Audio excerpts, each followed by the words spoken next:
환영하고 축복합니다. 동탄예수교회 이용진 목사입니다. 하나님의 사랑하심이 여러분들의 가정과 삶과 교회 위에 늘 함께 하시기를 간절히 바랍니다. 마태복음 산책하기 11번째 시간 여러분과 함께 하게 되어서 너무나 기쁩니다. 마태복음의 족보에 5명의 여인이 등장한다고 했습니다. 예수님의 족보에 등장한다는 것은 얼마나 아름다운 일이고 기쁘고 영광스러운 일인지 모릅니다. 주님 오실 때까지 그 이름이 기억되고 칭찬받는 그런 귀한 일 아닙니까? 어떤 여인들의 이름이 그 안에 있는지 한번 보실까요? 첫 번째 다말입니다. 두 번째 라합이고 세 번째 바세바입니다. 네 번째가 루시고 다섯 번째가 마리아입니다. 그 여인들의 공통점은 그들의 삶을 하나님께 드렸다는 것입니다. 목숨을 내어놓고 죽음을 불사하고 어떤 창피와 어떤 모욕을 당하더라도 주를 위해 그녀의 삶을 드렸다는 데 있습니다.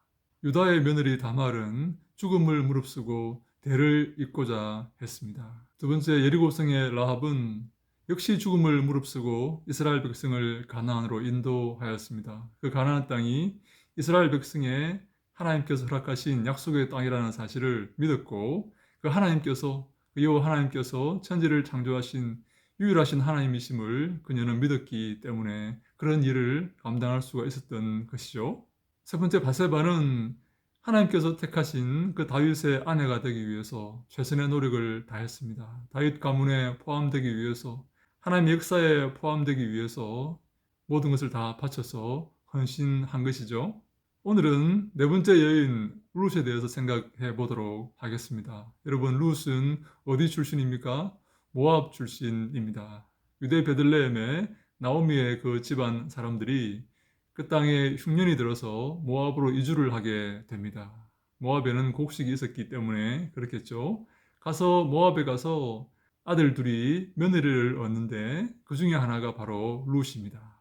그런데 어찌 된 것인지 그 모압에 가서 남자들이 다 죽습니다. 나오미의 남편과 두 자부의 남편들, 즉 나오미의 아들들이 다 죽습니다. 그래서 세 과부만 남게 되는 것이죠. 그런데 하나님께서 베들레헴을 돌보셨다는 소식이 들리고 다시 그곳에 곡식이 있다는 소식이 들리자 나오미는 다시 고향으로 돌아갈 결심을 합니다. 그런데 두 며느리는 어떻게 하면 되겠죠? 며느리는 모압 땅에 남는 것이 좋습니다. 그녀들은 아직까지 젊기 때문에 재가를 하여서 남편을 얻어서 그렇게 살아가는 것이 그녀들에게 덕이 되는 것이죠. 그리고 새로운 땅에 살아가는 것이 쉬운 일이 아닙니다. 환경이 다르고 문화가 다르고 관습이 다르기 때문에 그 며느리들이 베들레헴에 나오미와 함께 다시 돌아가는 것은 쉬운 일이 아닌 것이죠. 그래서 나오미도 그 두 며느리들에게 모압 땅에 남으라고 강권을 합니다. 남아 있으라고, 따라오지 말라고 강권을 하죠. 그렇게 나오미가 강권을 하자 오르바라는 며느리는 남고자 하는데 룻은 완강히 나오미를 따라가고자 합니다. 룻기 1장 16절로 17절 말씀에 이렇게 되어 있습니다. 룻이 이르되 내게 어머니를 떠나며 어머니를 따르지 말고 돌아가라 강권하지 마옵소서. 어머니께서 가시는 곳에 나도 가고 어머니께서 머무시는 곳에서 나도 머물겠나이다. 어머니의 백성이 나의 백성이 되고 어머니의 하나님이 나의 하나님이 되시리니 어머니께서 죽으시는 곳에서 나도 죽어 거기 묻힐 것이라. 만일 내가 죽는 일 외에 어머니를 떠나면 여호와께서 내게 벌을 내리시고 더 내리시기를 원하나이다 하는지라. 아멘.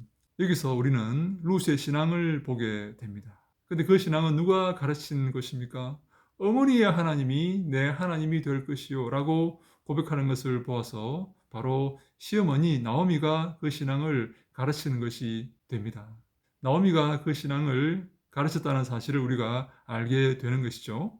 여기서 먼저 우리가 한 가지 기억할 것은 우리도 이처럼 나오미처럼 신앙을 가르칠 수 있어야 한다는 사실입니다. 예수님은 지상명령에서 모든 족속을 제자로 삼아서 예수님 말씀을 가르쳐 지키게 하라 라고 말씀을 하셨죠. 여러분들이 신앙을 가르칠 대상이 있습니까? 먼저 신앙을 가르치기 전에 내가 먼저 신앙인이 되어야 합니다. 내가 먼저 주를 경외하고 주를 사모하고 마음을 다하고 성품을 다하고 힘을 다하여서 그리스도의 뒤를 따르는 그런 사람이 되어야 합니다. 그 다음에 제자를 삼을 수가 있겠죠. 그래서 우리는 먼저 내가 하나님을 잘 섬기고 하나님을 잘 따르고 주를 경유하는 삶을 산 이후에 내 신앙을 가르칠 제자를 찾아야 되는 것입니다. 마치 나오미가 룻에게 아름다운 여호와 신앙, 하나님의 신앙을 가르쳤듯이 말입니다.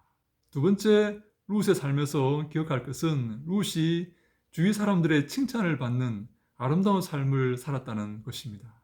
룻이 나오미를 따라서 베들레헴에 오는데 룻은 나오미를 따라서 너무나 정직하고 성실하고 부지런하게 생활을 합니다. 그래서 온 베들레헴 사람들이 그의 아름다운 삶의 모습을 칭찬합니다. 우리 신앙인은 이처럼 이웃에게 칭찬받는 사람이 되어야 됩니다. 도덕적인 일로 이웃에게 손가락질 받으면 되겠습니까? 그것은 하나님 영광 가리는 잘못된 일이 될 것입니다. 마지막으로 룻이 한 가장 중요한 일이 있다면 그것은 기업 물을 책임을 다한 것입니다. 룻의 남편이 죽었기 때문에 이제 룻은 친척 가운데 가장 가까운 친척의 씨를 받아서 그 가문을 이어가야 할 의무를 지고 있습니다. 그 가장 가까운 친척이 누굽니까? 바로 보아스라는 사람인데요. 이 보아스는 굉장히 나이가 많은 사람입니다. 그래서 룻은 이 나이 많은 보아스와 결혼하여서 그 씨를 받아서 그 죽은 남편의 그 가문을 계속 이어갈 의무를 갖고 있는 것이죠. 여러분, 아무리 하나님 명령이라도 젊은 여자가 나이 많은 사람에게 씨를 받는다는 것은 쉬운 일이 아닙니다. 그런데 룻은 보아스에게 기꺼이 청혼을 합니다. 룻기 3장 8절로 9절 말씀에 밤중에 그가 놀라 몸을 돌이켜본즉 한 여인이 자기 발치에 누워 있는지라 이르되 내가 누구냐 하니 대답하되 나는 당신의 여종 룻이오니 당신의 옷자락을 펴 당신의 여종을 덮으소서 이는 당신이 기업을 물을 자가 되민이다 하니 밤중에 룻은 보아스에게 몰래 찾아가서 그 발치에 눕습니다. 그리고 이렇게 말합니다. 당신의 옷자락을 펴서 당신의 여종을 덮으소서 이렇게 말합니다. 이것은 청혼을 의미하는 완곡한 표현입니다. 하나님의 말씀을 준행하기 위해서 룻은 자신의 안위를 돌보지 않은 것입니다. 자신의 명예와 자신의 기분을 생각하지 않은 것이죠.